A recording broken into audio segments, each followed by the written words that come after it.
4월 마지막 주입니다. 성경책 제일 마지막 부분에는 요한계시록 혹은 묵시록이라고도 하는 책이 하나 붙어 있어요. 재림한 예수가 다시 오는 그 이야기를 아주 상세하게 묘사한 책입니다. 그래서 여기서 많은 것들을 가지고 왔죠. 기독교가. 14만 4천 명 같은 숫자라든가 혹은 뭐 마지막 때의 뭐 성도라든가 휴거라든가 이렇게 해서 기독교에서 굉장히 많은 문제를 일으키는 중심에 있었던 책이 요한계시록이에요. 근데 이 요한계시록을 이해하려고 하면 먼저 유대의 토지법을 먼저 이해를 해야 이 요한계시록이 어떤 것을 가지고 무엇을 가지고 이야기를 꾸며냈는지를 알 수 있어요. 일반적으로 우리가 땅이라는 개념은 사실 과거에는 다 나라 땅이죠. 국가 땅인데 거기에 국가에 큰 공을 세우거나 이러면 이렇게 일부 띄워주고 이런 식으로 하면서 원칙적으로 땅은 국가의 소유다. 국가는 곧 왕이니까 왕의 소유다. 이런 개념이었어요. 땅이. 그러다가 이게 시민혁명이 일어나고 산업혁명이 발달되고 자본주의가 형성되면서 땅에 대한 사유 개념이 생기기 시작하고 그래서 땅은 개인 거가 된 거죠. 이렇게. 유대 같은 경우에는 땅의 개념이 조금 독특해요. 소유의 개념이. 그러니까 여호수아와 갈렙을 앞세워 요단을 건너 가나안을 정벌하고 그 땅을 야훼에게 받았는데 그 당시에 각 부족별로 위치를 정해주고 그 땅을 가업으로 받게 돼요. 그래서 이거는 변함없이 그 땅은 야훼가 자기네들에게 가업으로 준 땅이기 때문에 팔거나 사거나 하는 매매 행위를 할 수가 없는 것이 원칙이었어요. 그런데 이제 살다 보면 사업이 망할 수도 있고 농사가 안 될 수도 있고 기근이 들 수도 있고 이래서 그 땅을 남에게 주는 행위를 하는 건데 이때 이게 매매가 아니고 어떻게 보면 임대 개념이에요. 그래서 내가 형편이 좋지 않아 내가 가지고 있는 기업의 땅을 남에게 넘겨줄 때는 계약서를 작성하고 그 계약서에 따라서 원래 이 땅은 누구 땅이었는데 이러이러한 조건으로 이 사람에게 넘겨줍니다 라고 하는 거죠. 그렇게 해서 그 계약의 내용을 적어서 그 계약서를 두루마리를 만들어 가지고 그 두루마리를 가지고 제사장을 찾아가면 제사장이 그 내용을 읽어보고 7개 이렇게 밀랍봉인이라고 해서 왜 영화에서 보면은 왕들이나 귀족들이 편지 보내고 촛농 쭉 붓고 도장 뿡 찍는 식으로 그런 식으로 밀랍봉인을 찍어서 7개를 찍어서 그 성전 창고에다 보관을 합니다. 기록 보관소에다. 그렇게 되면 그 밀랍봉인이 떨어지기 전까지는 그 땅은 빌린 사람의 소유가 되는 거예요. 그러면 빌린 사람 입장에서는 땅을 빌린 사람 입장에서는 땅을 되돌려달라고 하면 곤란해질 수 있겠죠. 아무 때나 되돌려달라고 하면. 그래서 되돌리는 조건들이 붙어 있어요. 계약서에. 그 조건이 합당해야만 땅을 돌려받을 수 있는데 그 첫 번째 조건이 뭐냐면 가장 중요한 조건이 뭐냐 하면 혈연 관계이어야 한다. 아무나 와서 그 사람 땅을 대신 빚을 갚아주거나 할 수 없어요. 우선권이 있어요. 빚을 갚아주는 우선권이 있고 빚을 갚아주려면 반드시 무언가 가족관계가 형성되지 않으면 그 빚을 갚아줄 권한이 없는 거예요. 그러니까 남의 걸 그냥 뜬금없이 그냥 갚아줄 수 있는 건 아니란 말이죠. 이런 개념을 해야 땅을 빌린 사람이 그래도 안정적으로 그 땅을 가지고 무언가를 할 수 있는 기회가 주어지는 거잖아요. 그래서 그런 식으로 땅이 운영됐단 말이에요. 그래서 이 이야기가 어떤 식으로 진행이 되느냐라고 하는 것을 보여주는 게 룻기예요. 보아미는 자기가 형편이 안 좋아지니까 남편에게 기업으로 받았던 땅을 다 정리하고 남한테 다 넘겨주고 그리고 이방 지에 가서 살았단 말이에요. 그리고 자기 아들들을 다 이방 여인을 며느리로 삼았는데 여인들이 아들들도 죽고 다 떠나가고 나니까 같은 뭐 이방인이었지만 룻만 며느리가 되겠다고 끝까지 남아서 이 엄마와 같이 고향으로 돌아와요. 그리고 돌아와서 먹기 살기가 어려우니까 또 유대인들의 그 추수하는 특성상 뭐가 있냐면 이 예를 들어 우리가 그 논을 벤다고 하면 이게 논이라고 하면 논을 요런 구탱이 요런 데는 남겨둬야 해요. 추수할 때 이거는 그 논을 땅을 갖고 있지 않은 사람, 소득이 없는 가난한 사람들이 여기에 있는 곡식은 베어 먹으라 하는 의미고, 두 번째는 이렇게 곡식을 이렇게 정리하다가 바닥에 떨어진 곡식은 주워가면 안 돼요. 그거 역시도 가난한 사람들의 몫이다. 이렇게 정해져 있었단 말이죠. 그래서 나오미하고 나오미의 며느리였던 룻은 보아스라고 하는 그 지역의 가장 유력한 지주의 밭에 가서 일을 하고 그렇게 이삭을 주워 모아서 먹고 살았던 거예요. 그러다가 나오미가 룻에게 이야기하죠. 타작하는 날, 타작 마당이라고 부르는데 이 곡식들을 다 걷어오면 이게 털어서 나다를 털어내는 작업을 한단 말이에요. 그걸 타작 마당이라고 하는데 그 작업을 할 때 들어갔다가 작업을 하고 집에 오지 말고 너는 은근슬쩍 보아스의 방으로 들어가라. 그래서 보아스가 너를 보고 마음에 들어 너를 취하면 아내가 되는 거죠. 아내를 열어둘 수 있었으니까. 그 아내 중에 하나가 될 수 있다라고 언지를 해줘요. 그래서 그 이야기를 듣고 룻은 그대로 엄마가 시킨 대로 합니다. 시엄마가 시키는 대로. 그렇게 해서 보아스가 룻을 아내로 삼게 돼요. 자, 그러니까 뭐가 됐냐면 이제 보아스는 나오미의 아들처럼 되어버리는 거예요.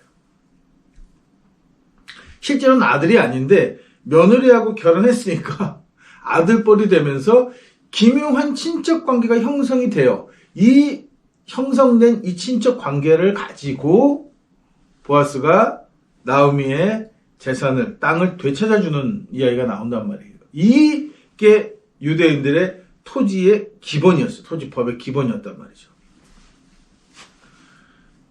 그러면 왜 토지를 그렇게 어느 부족에게 완전히 주었다, 야훼가. 그리고 그 땅은 절대 주인이 바뀔 수 없다는 주장을 했을까?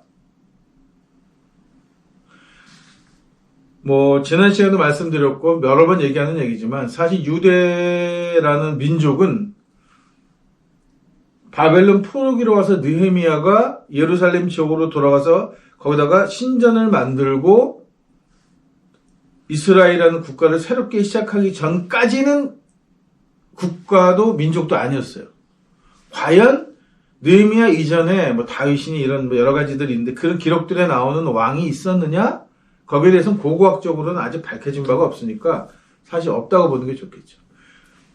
이거 쉽게 생각하면 지금도 이 근동지방 같은 경우에는 뭐 지금은 뭐 왕족이니 뭐니 뭐 나라가 다 만들어졌지만 이전까지 생각해 보란 말이에요. 이때까지가 뭐냐 하면 힘센 부족장을 중심으로 부족 형태의 집단이었어요.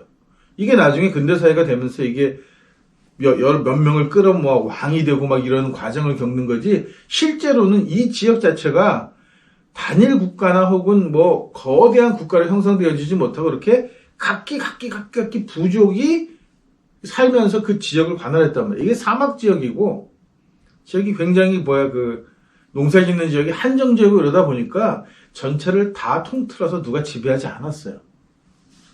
그리고 예루살렘이라는 지역이 삼국대기에 있습니다. 가보시면. 그래서 여리고로 내려간다는 표현을 쓰는 거예요. 내려간다는 말이 서울에서 지방 갈 때 내려간다는 표현이 아니고 실제로 산에서 산 밑으로 내려간다는 의미가 들어있는 거예요.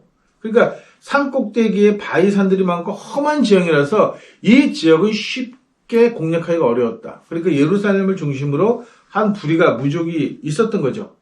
그게 그러니까 그거를 가리켜서 이제 느헤미야는 그게 다윗이고 솔로몬이고 이런 이야기들을 만들어냈던 거예요.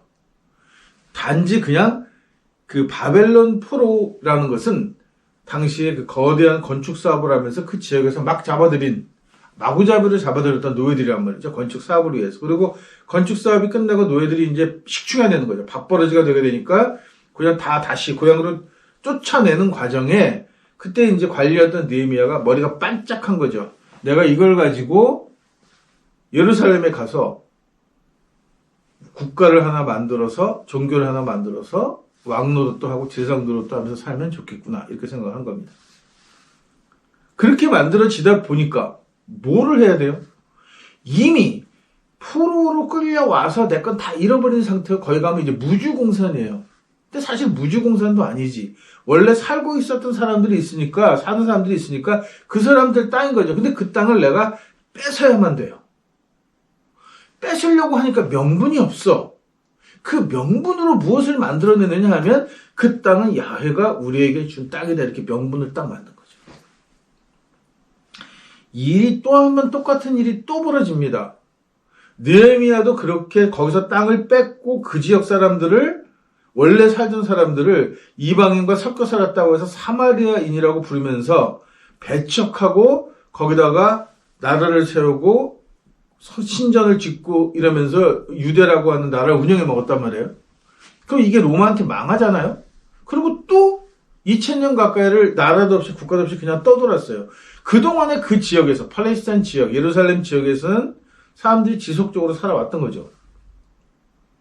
그리고 알다시피 거기는 이슬람이 점령하기도 하고 뭐 이렇게 점령하기도 하면서 그 지역이 굉장히 성지 비슷하게 돼가지고 이게 누구 성지도 아니에요.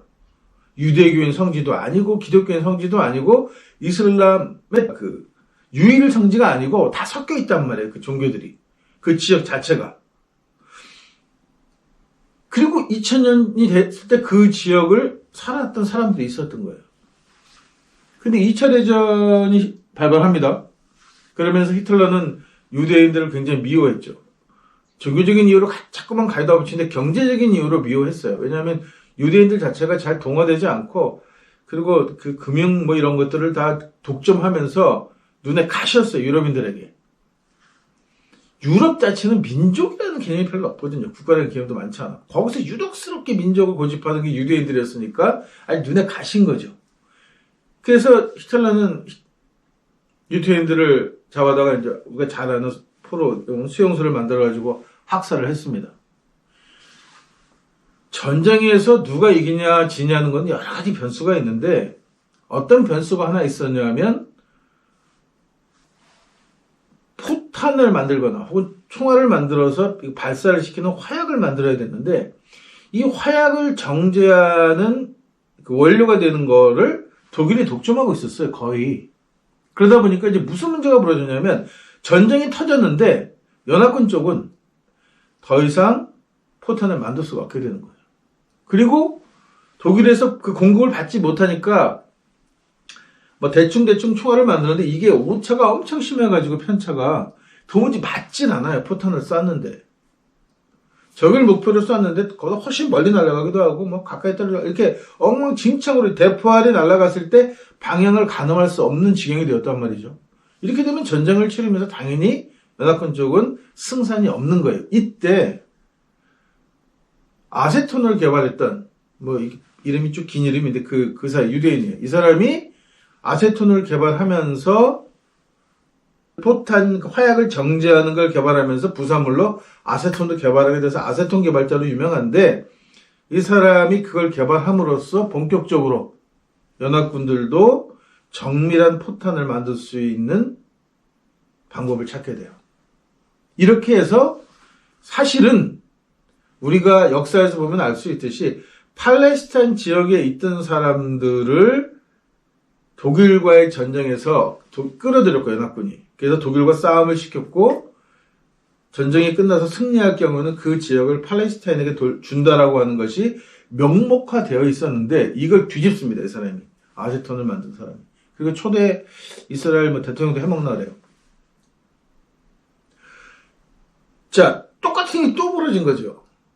이미 2000년 가까이 그 지역에서 꾸준히 살면서 농사 짓고 아이도 낳고 살고 있던 사람들을 밀어내고 그 땅을 차지할 때 또 어떤 논리를 내세우냐 하면 이 땅은 여호수아와 갈렙이 요단을 건너와서 그 지역을 점령하고 야훼가 우리에게 나눠준답니다.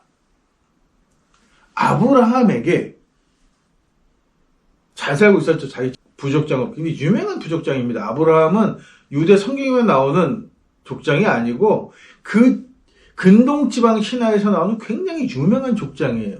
이 족장이 이름을 빌렸는데 아브라함에게 야훼가 저 자손들을 뭐 하늘에 별만치 많게 해주고 땅을 너에게 준다는 기업으로 주겠다고 약속한 땅이 우리 땅이다, 이 땅이다 라고 얘기하는 거죠.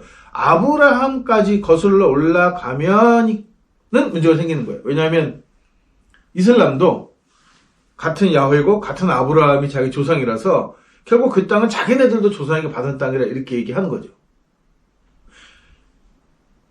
이삭의 두 아들이었던 야곱과 에서가 있는데 야곱에게만 축복받은 땅이 있는 게 아니고 에서에게도 축복받은 땅이 있다. 그래서 그때 축복받은 것이 이삭에게 축복받은 것이 야곱이다, 에서다 갖고 싸우는 거예요. 그러면서 결국 자기 땅을 주장하는데 이스라엘은 그보다 또 뒤로 더 물러서서 모세가 끌고 왔던 그 백성들이 여호수아 갈렙이 바톤을 물려받고 이스라엘 땅으로 건너가서 거기를 점령을 했는데 그 지역이 바로 야훼가 우리에게 주신 젖과 꿀이 있는 땅이다. 가나안이다. 이렇게 설명하면서 그 땅에 대한 주장을 하는 거란 말이죠. 이런 토지법을 갖고 있으니까 회복될 수 있다. 언제라도 회복될 수 있다는 개념이 바탕에 깔려 있어요. 그러니까 요한계시록은 뭐냐 하면 사탄과 야훼가 계약을 맺었어요. 무슨 계약을? 인간을 넘겨주기로. 왜? 죄를 지었기 때문에 라고 설명하는 겁니다. 그래서 죄를 지어서 넘겨주면서 7개의 봉인을 찍어서 인간의 생명, 인간의 미래 모든 것들은 다 사탄의 것이 되었는데 이제 사탄에게서 그 계약을 깨고 원래로 회복시킬 수 있다. 왜냐면 이스라엘 자체가 회복이라는 개념을 갖고 있으니까 땅의 개념처럼. 그래서 인간의 생명을, 인간의 그 모든 것들을 회복시킬 수 있다. 죄로부터 회복시킬 수 있다. 이 개념을 가지고 만들어낸 것이 기독론이고 그 땅의 구조 7개의 봉인을 찍었는데 이 봉인이 7개 봉인을 뜯어야 되니까 이 봉인이 뜯길 때마다 무슨 뭐가 나타나고 무슨 이런 현상을 거기에다 착안해서 쓴 소설이 요한계시록이라는 거죠. 그러면서 재미있으려니까 여러 가지 쓰는 거예요. 판타지 소설은 뭐 우리가 요새 많이 읽을 중에는 뭐 해리포터도 있고 왕자의 게임도 있고 반지의 제왕도 있고 굉장히 서사를 중요하게 생각하고 이야기들을 많이 꾸며서 그럴듯해야 재밌잖아요.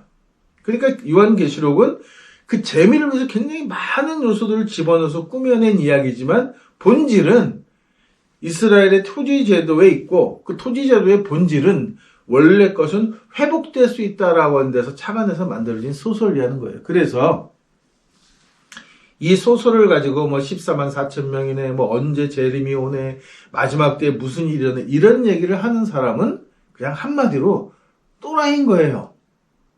해리포터를 읽고 해리가 그 주인공이 이렇게 할 때마다 뭐 터지는 마술이라든가 혹은 하늘을 나르는 빗자루를 만들어가지고 그 빗자루를 가지고 그 영화나 소설에서 나온 그 운동 경기 시합을 하겠다라고 얘기하고 선수를 모으고 훈련시키는 것과 똑같은 일이에요.